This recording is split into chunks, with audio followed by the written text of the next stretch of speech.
ఎంతో రుచికరమైన టేస్టీగా మనం కరకరలాడేటట్టు క్రిస్పీగా రావాలంటే వడలు ఉల్లిగడ్డల చట్నీ అయితే సూపర్గా ఉంటుందండి. నేనైతే ఇలా చేస్తాను.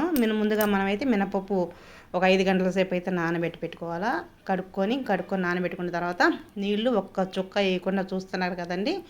ఇలా కొంచెం కచ్చాపచ్చాగా మిక్సీ పట్టేసుకొని తర్వాత అల్లము, పచ్చిమిరపకాయలు, మన కరివేపాకు, జీలకర్ర, ఉప్పు సరిపడా కొంచెం చిటికెడు సోడా ఉప్పు అయితే వేసి మనం ఉల్లిపాయలు ఇవన్నీ వేసి బాగా కలిపి అన్నీ సరిపోయేలా చూసుకొని ఒక 20 నిమిషాలు అయితే పక్కన పెట్టేసేయండి. ఎందుకంటే మనం నానిందనుకో పిండి చాలా బాగా వస్తుందండి. అందుకని చెప్పేసి నేను ముందుగా మీకు చెప్తున్నాను. అరగంట అయిపోయిన తర్వాత ఇట్లా పాల ప్యాకెట్ కవర్ అయినా ఏదైనా ప్లాస్టిక్ కవరు తీసుకొని, అంటే నేనే ఫోన్ పట్టుకోవాలా, నేనే వేయాలి కాబట్టి మీకు ఒక్కొక్కటి వేసి చూపిస్తున్నాను. ఒక్కొక్కటి చూసారా, మనం జాగ్రత్తగా ఒక్కొక్కటి చేసుకొని ఇలా వేసుకుంటే నూనెలో మోయినమైన మంట పెట్టేసేసి మన గోల్డెన్ కలర్లో వస్తాయండి. చాలా టేస్ట్గా ఉంటాయి ఈ వడలు అయితే మాత్రం. నేను ఎక్కువ మాకు ఇంట్లో మా పిల్లలు కానీ మా వారు కానీ ఇష్టంగా తింటారు. చాలా హెల్దీ ఫుడ్ మినప వడలు అంటే.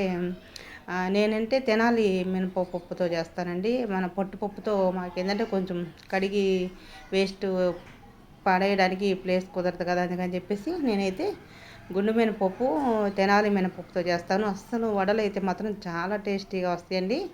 ఆ టేస్టీగా రావాలంటే మాత్రం ముందుగా మనం ఒక 20 నిమిషాలు అయితే కలిపి పక్కన పెట్టుకుంటేనే బాగా వస్తాయి. చూసారు కదండి, గోల్డెన్ కలర్లో అయితే వచ్చేసినాయి కదా. ఇప్పుడైతే మనం అదిగో చూపిస్తున్నాను చూడండి. ఇప్పుడైతే మనం పెద్ద గంట తీసేసుకొని మొత్తం గంటలో తీసుకొని నూనె అంతా ఒడుచుకునేదాకా ఒక పక్కన ప్లేట్లో పెట్టేసుకుందాం. ఈ కలర్ అయితే రావాలండి వడలు బాగుండాలంటే. అయితే ఇవి తినాలంటే మాత్రం చల్లారిపోతే అంత టేస్ట్, అంటే మాకు అనిపిస్తుంది చల్లారిపోయిన తర్వాత తినడం కన్నా కొంచెం వేడిగా తింటేనే బాగుంటాయండి వడలు అయితే మాత్రం. అందుకే నేనైతే అప్పటికప్పుడు వేడిగా వేసి పెడతాను మా పిల్లలకైనా కానీ మా వారికైనా. మేమందరం ఇలానే తింటాము. చూసారు కదా వడలు అయితే రెడీ అయిపోయినాయి. ఈ పిండి చేసే విధానం కూడా అయితే చెప్పాను కదా, మీకు మళ్ళీ వేసే విధానం కూడా చూపిస్తున్నాను. చాలా బాగుంటాయండి మినపొడలు. దీంట్లోకైతే ఉల్లిగడ్డల చట్నీ ఉంది కదండి, ఉల్లిగడ్డల చట్నీ అయితే చేసుకొని తింటారు. అదే బాగుంటుంది. ఉల్లిగడ్డ చట్నీ కానీ తెల్లగడ్డల కారం కానీ బాగుంటుంది.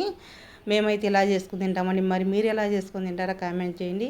ఇలాంటి మరిన్ని వీడియోలు రావాలంటే మా ఛానల్ సబ్స్క్రైబ్ చేసుకోండి, సపోర్ట్ చేయండి. చూసారు కదండి క్రిస్పీ వడలు, టేస్టీ వడలు. మీరు ఒకసారి నేను చేసిన విధానంలో ట్రై చేయండి. చాలా బాగుంటాయి వడలు అయితే మాత్రం. ఇంకా అంటే నేను కొన్ని వంటల వీడియోలు కూడా పెడుతూ ఉన్నాను. వాటిని కూడా చూడండి, చూసి లైక్ చేయండి, షేర్ చేయండి, సబ్స్క్రైబ్ చేసుకోండి. ఇవి ఆరోగ్యానికి కూడా చాలా మంచిదండి. ఇప్పుడంటే ఎండాకాలం కాబట్టి కొంచెం నూనె ఎక్కువ నీళ్ళు వేసుకుంటే పిండి పట్టేటప్పుడు ఒక్క చుక్క నీళ్ళు కొని వేయొద్దండి. మనం ఉల్లిపాయలు వచ్చే నీరుతోనే సరిపోద్ది పిండిలోకి నీరు. అందుకని చెప్పేసి నేను ముందుగా చెప్తున్నాను. మీరు కూడా ఒకసారి నేను చేసిన విధానంలో ట్రై చేయండి. నచ్చితే లైక్ చేయండి.